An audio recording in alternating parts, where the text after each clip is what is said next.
AP శాసన మండలిలో తిరుమల లడ్డూలో కల్తీపై చర్చ చేపట్టకుండా పదే పదే కూటమి సభ్యులు అడ్డుకున్నారు. చర్చను తప్పుదోవ పట్టించేందుకు ప్రయత్నించారు. ఈ నేపథ్యంలో మంత్రి అచ్చెన్న మండలి చైర్మన్పై అనుచిత వ్యాఖ్యలు చేశారు. మండలి చైర్మన్ను హిందూ కాదన్నారు. మీరు క్రిస్టియన్ అంటూ అసత్య ఆరోపణలు చేశారు.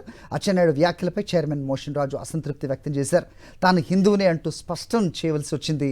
దీంతో అచ్చెన్నాయుడు చైర్మన్కు క్షమాపణలు తెలిపారు.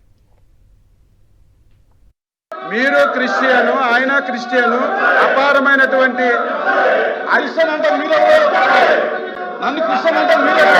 అవును సార్, కాదని చెప్పండి, కాదని చెప్పండి, కాదని చెప్పండి, నిన్ను కాదని చెప్పండి సార్, మీరెవరు క్రిస్టియన్, కాదని చెప్పండి, కాదని చెప్పండి సార్, మీరెవరు చెప్తారు, మీరు కాదని చెప్పండి, మీరు కాదని చెప్పండి, మీరు కాదని చెప్పండి, మీరు కాదని చెప్పండి సార్, మీరు కాదని చెప్పండి, క్షమాపణ చెప్తాను నేను, మీరు కాదంటే క్షమాపణ చెప్తాను. నేను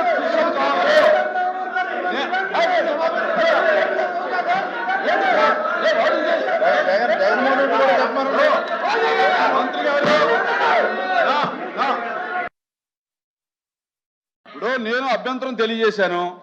నేను క్రిస్టియన్ అనుకున్నాను మిమ్మల్ని, అందుచేత నేను అన్నాను. మీరు సభాపూర్వకంగా నేను హిందూ అని ఒప్పుకున్నారు, మీరే చెప్పారు, నాకు తెలిసింది కనుక నేను ఎప్పుడు భేషజాలాలకు పోను. కనుక నేను అన్న మాటను వెనక్కి తీసుకుంటూ నేను తప్పు అయిందని ఒప్పుకుంటున్నానని చెప్పి క్లియర్గా చెప్పాను.